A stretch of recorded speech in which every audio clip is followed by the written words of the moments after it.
guys, and welcome back to your next Hope on the Ground video. My name is Cameron Vivanco, missionary here in Ecuador with Education Equals Hope and Hope on the Ground. Today we want to tell you a little bit more about Ecuador, this amazing place that you can see behind me. We want to share with you about the culture and history of the place we call home. As you can tell, Ecuadorians have an accent when we speak in English, so that's why we're doing this video, for you to get used to this accent. You want to remember that many Ecuadorians understand English or they also speak English, so you want to be careful with the things that you might say.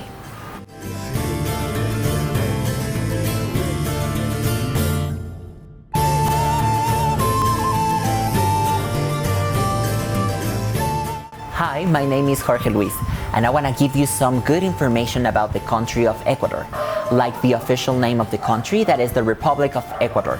Its population is around 16.5 million people, and it is formed by 4 different regions, which are the Highlands region, the Coast region, the Amazon region, and the Galapagos Islands.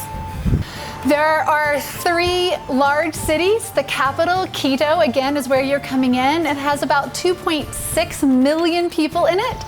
There's a port town called Guayaquil. Everyone say Guayaquil. That is over 3 million people. And then the 3rd largest town is a place called Cuenca. It has just over 1 million people, and it is the center of the arts world here in Ecuador.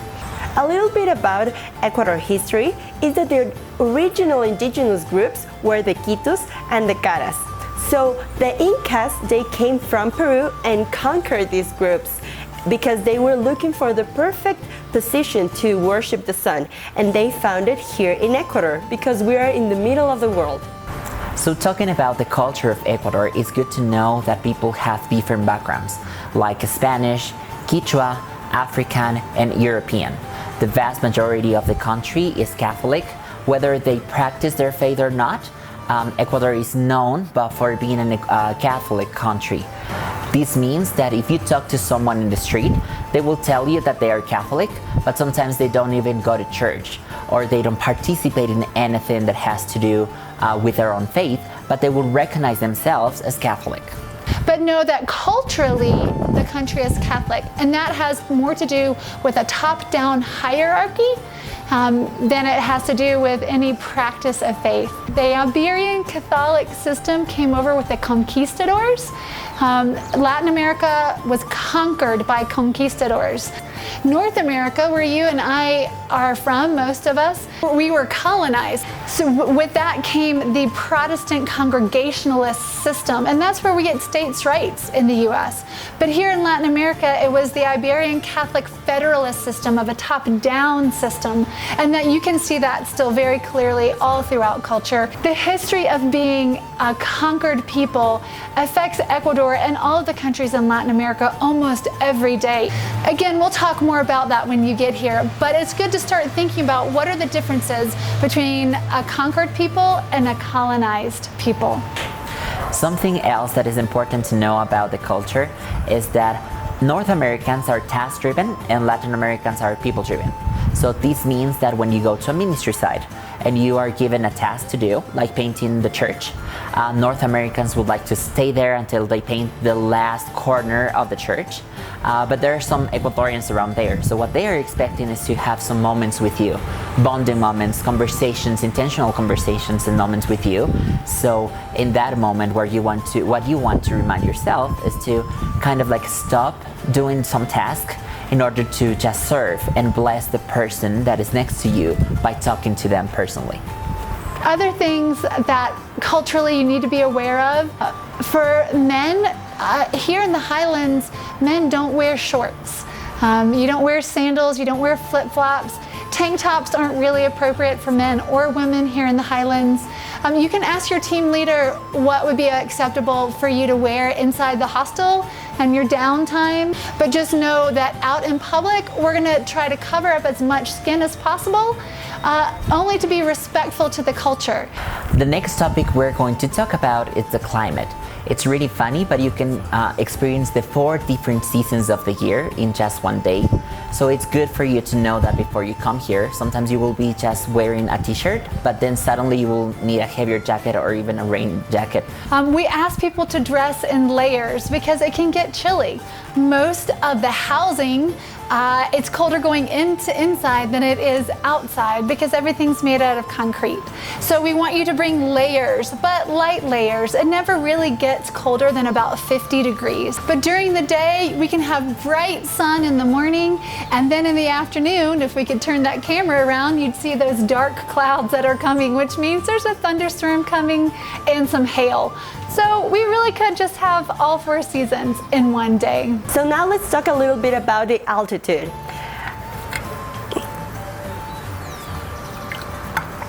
Quito is located 10,000 feet high. What that produces is that every time you breathe, you're actually losing every single day 2 liters of water. We want to remind you that please, when you come down here, you gotta bring your water bottle, and we're gonna fill it up with pure water every single day. Please drink it all, as we are doing in this video. Something else that is good to know about altitude is that because of it, our skin might be a little bit drier. So when you come here, you wanna bring some moisturizing lotion for your hands and your face. Also, the rays of the sun come down straight to where you are, so you might be sunburned really faster. You want to use sunscreen for that. Also, if you use contacts, you want to bring your own solution so that because of the altitude and the dryness, you don't have any bad experiences with that. So just bring your solution. Here in Ecuador, you will find that we use the American dollar. The Ecuadorian currency used to be something called a sucre.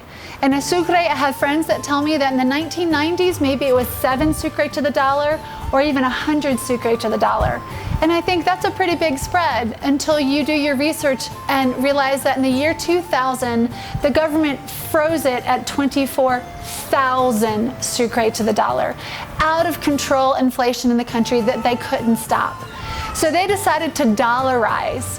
That means that they bought American dollars and the whole country was converted to the American dollar. You're going to want to make sure that you bring small bills, 5s, 10s, 20s, nothing bigger than a 20, simply because we don't have an unlimited supply of cash. And so sometimes when you try to pay with something, if you try to pay for something that's $3 with a $20 bill, you're going to be standing in the store for 10 or 15 minutes while they go knocking on the doors of other stores trying to find change to give you. So please bring small bills with you when you come. One last word about what we would call a low American profile. Americans, we tend to be pretty gregarious and sometimes loud. Here in the highlands of Ecuador, it's a calmer culture. And when we walk into any restaurant, we want to make sure that the people in that restaurant can continue to have a conversation at a normal level. The last thing I want to encourage you with is this concept of it's not right, it's not wrong, it's just different. You're going to hear us say that a lot while you're here. It's not right, it's not wrong, it's just different. You're used to doing things a certain way. In Ecuador, things are done a certain way. Sometimes they're going to be the same way, and sometimes they're going to be different. We want to look every day and become students of the culture and of what God is teaching us through this culture. But we want to ask you to suspend your judgment that it's not right, it's not wrong, it's just different. So remember that the missionaries that you will be meeting here in Ecuador have dedicated their lives basically to serve and minister with the people here. They will be happy to talk with you about the country, the culture, but when speaking with them, avoid the criticism. Try to not criticize the country or the people because they love these people already. Thanks again for signing up to come to Ecuador. Thanks for coming with Education Equals Hope. We're so thankful for you and for your partnership. Your next video up is going to have some do's and don'ts that some teams before you have learned the hard way. And we're just thrilled that you're coming. Thank you so much.